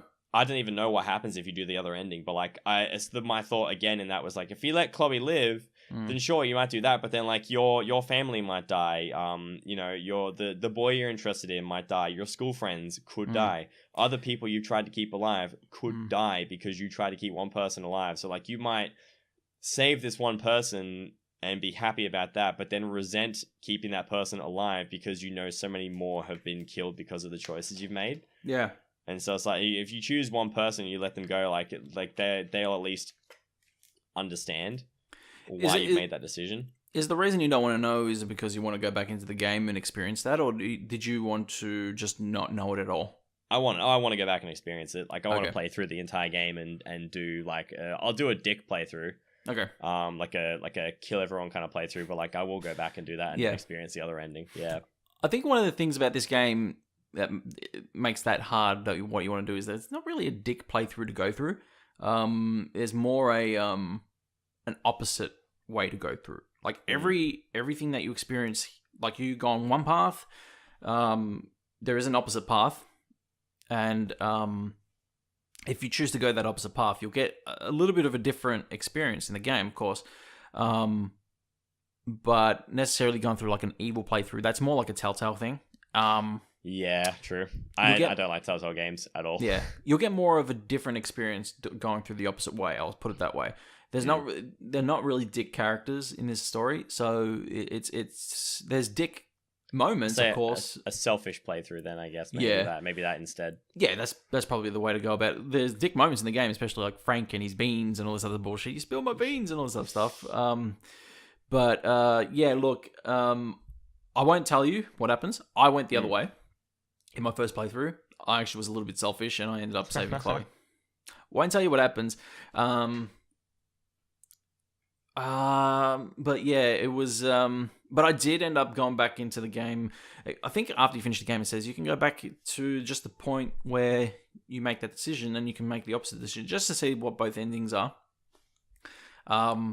Personally, the ending that you chose did hit me, because I did go back into the game right as the ending hit, and then I did do it, and I was like, oh wow, okay, I did not expect this. Yeah. I honestly thought we were going to get something happy. Even after like doing all this, I thought we were going to get a happy outcome. But unfortunately we didn't. And I remember you saying on stream, you kind of stepped off stream for like a good 2 minutes, then you came back and you said the reason it got me was because you have somebody here. It's like having your best friend here for like 1 second, and then the next second they're gone. Yeah. And it happens almost in an instant. Yeah, literally, like, I mean, and the timeline she goes back to, like, she doesn't even know that, or like the Chloe in this timeline that you go back to and like continue on with, like, doesn't even know really, or doesn't have that relationship with you anymore. You've left like a completely different Chloe in another timeline. So yeah, and you control that fate too. Yeah. So there you go. I'll tell you what, like revisiting this tonight has been a bit raw, to say the least. But it has been good to actually revisit this, the first season of it, and just talk with you about it, because I know that it was one once again that you kind of held off on, and then when you jumped in, it was one that I won't say I'm happy, but I'm happy that you kind of felt the way you did, because you glad I experienced the game the way I did. Absolutely. Yeah. Such a great story, well written. Now, if I were to pose the question to you, where would you rank it somewhere in terms of like gaming experiences for yourself? Would you put it up there with some good games, or would you like say it's somewhere there, like in the middle? Or it's definitely one of the best games I've played, like for that type of game. I right now, like, having to think spontaneously, I couldn't name like one of my favorite games. Like, I mean, Far Cry and Dead Space are both up there, but they are also drastically different games. In not just in like the type of games that they are, but they're also first person and third person shooters with a completely different theme, and for the style of game that it is, and the emotional journey that it takes you through, it's definitely one of the best games. I think it's going to be it is the best point click game I've ever played. Yes, definitely. So I'll say the exact same thing. Look, back in 2015 when it ended and everything, the Dash Awards, when it was just the Dash Game Awards back then, I chucked it up. I was pretty much just putting up any games that were popular back then up in the awards. It won Game of the Year over games like Fallout and other big titles that year too. And I was like, oh, surely it won't win Game of the Year. And when it did, I was like, okay, well, then I have to check this game out. Like, I have to seriously. And I did, and holy shit, man, I was really happy that it actually kind of got through. No regrets. Dude, no regrets at all. So, that is it for our talk of Life is Strange, man. So let me just tell everybody quickly that this has actually been a prelude episode to what is to come. Life is Strange 2 releases next Friday night, or Friday morning, sorry, I should say. Next Friday morning at 2 a.m. here in Australia, Australian Eastern Standard Time, where basically the reason that we're doing this is because myself and Holmesy are going to be covering Life is Strange 2 in our Dash and Holmesy book club format, each episode as they come. There'll be like an episode released once every couple of months, so hopefully you guys will come along with us and play along with us as well as we go through it. So that's going to be awesome as well. I can't wait to actually dive into. Have you seen any of the gameplay or even? No, I haven't actually checked out any of it. The only thing I played was the awesome adventure, the amazing or awesome amazing adventures of Captain Spirit. Yeah. I played those, but I haven't checked out the trailers for Life is Strange 2. No, we'll just quickly, briefly talk about that. What did you think of Captain Spirit? It was meh. Yeah, it was. I say it was meh. It was cool. Mm. I liked it, but the thing that really got me, I guess, is like, and the thing that I'm more excited about is okay, spoilers again. We've literally just gone through an entire game, so if you're here and not expecting spoilers while you're still listening, then you should be gone a long time ago. Yeah. But the end of Captain Spirit, how he like hovers as he hits the ground, like he has powers too. This is that whole thing that I played, I was kind of like, this is okay, that was like, ooh. Yeah. So that is the kind of prelude that I'm keen on. Like I'm keen to see more people with more powers, because like we've had Max with the time stuff. Yeah. We had nothing for Before the Storm, and that was pretty whatever.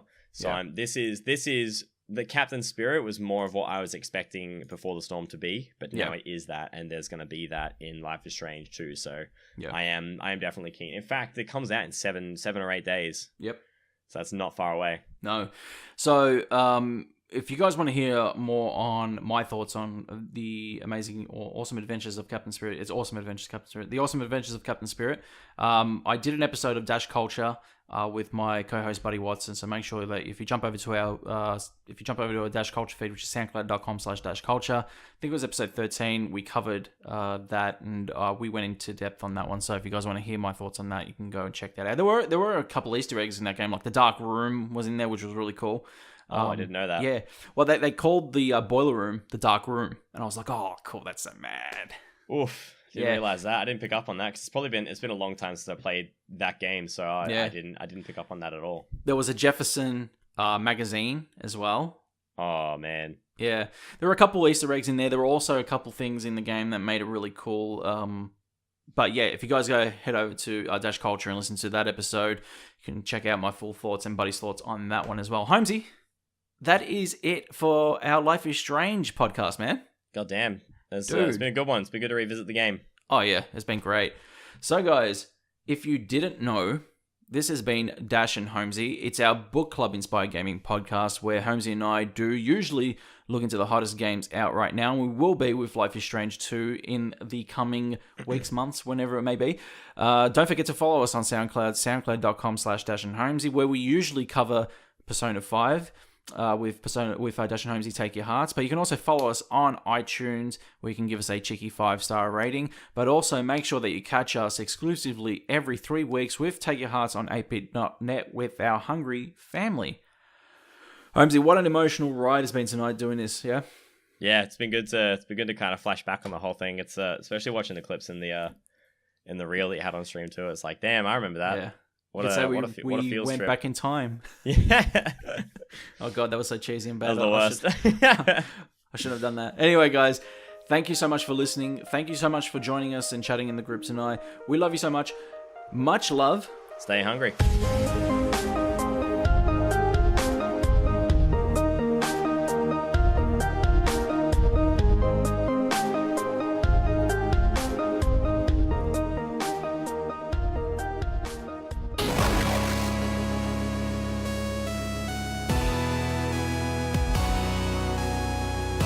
dashgamer.com